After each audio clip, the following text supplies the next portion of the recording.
Gorici je potekal derbi kroga med domačo ekipo, ki je bila na drugem mestu, in Domžalami, ki so bile tretje. V prejšnjem krogu pa so Domžalčani dočakali svoj prvi poraz. Letos Olimpija je bila boljša z 1:3.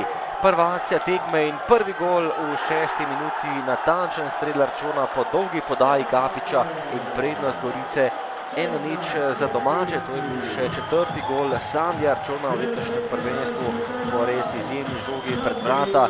Izjemen zaključek Arčona, ki je že v 6. minuti domače popeljal do prednosti.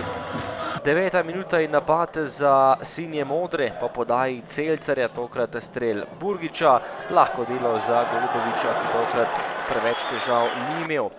15. minuta in prvi napad tudi za Domžale. Strel si je priboril Morel z ogromne razdalje, a tokrat visoko čez gol.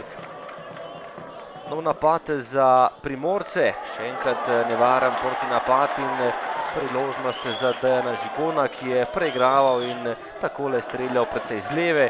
Golubovič prav veliko dela tokrat ni imel.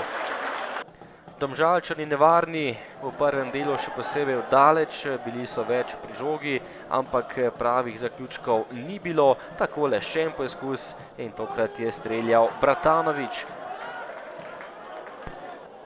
Do konca prvega polčasa še ena lepa priložnost za izenačenje.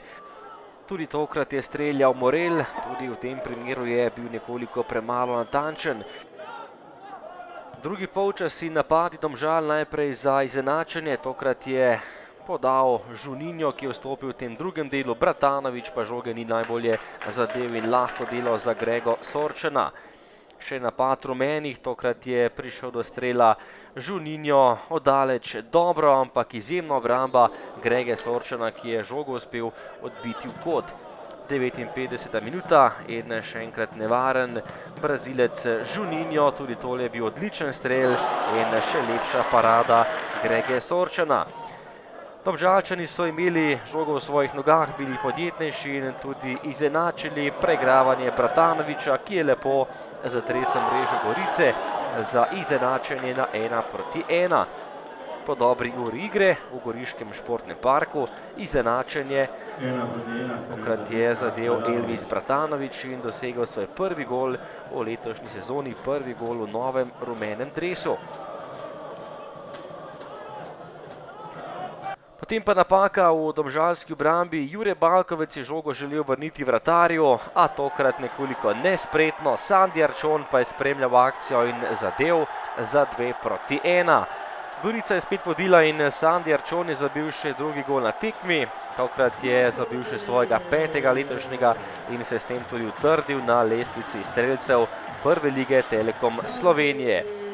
Brači je spremljal Arčona, ki pa je bil spretnejši in ugnal še Goluboviča. Do konca tekme še nekaj napadov na eni in drugi strani, najprej Domžalčani za izenačenje. Tokrat si je priboril strel Morel, dobro streljal, izjemno atraktivno, ampak Sorčan je bil tokrat izjemno dobro pripravljen. Potem pa še kot za Gorico, 82. minuta in Rifet Kapič, nogometaš, ki je igral v izjemni formi v letošnjem prvenstvu, v prejšnjem krogu odločil v Velenju in tokrat je zadev še za 3. goriški gol. Gorica 3, Domžale 1, lepo se je ustavil žogo in preigral še Vetriha, na koncu pa močno sprožil v desni zgornji kot vratarja Adnana Goluboviča. Tekma se je končala 3 točke za Goričane ob 3 zadetkih v gostujoči mreži in še 4. domača zmaga. Ja, začetek sezone je sigurno super, toliko točk imamo zdaj, lahko rečem, nismo pričakovali. Čeprav vsako tekmo gremo na zmago in tako da, kjer smo zdaj, jaz bi rekel, da zasluženo ne zmagujemo po sreči, ampak po naši kvaliteti. Izkoriščamo protinapade, se dobro branimo in smo čvrsta ekipa, tako da zaenkrat super. Kolaps je v momentu, ko imamo vse v svojih rokah, da obrnemo kompletno tekmo, si dovolimo zopet prijeti tako poceni zadetek, tako poceni, kot je bil dejansko tudi prvi zadetek. Tako da nam premankuje odgovornosti in discipline v teh ključnih momentih izgubljene žoge in dopuščamo nasprotniku, da nas kaznuje iz 3-4 žogah, kjer so bili nevarni v celni tekmi, so dejansko tudi 3 gole dali. Če želimo igrati napadalno, potem ta sistem ne bo funkcioniral, če bomo toliko zadetkov prejemali.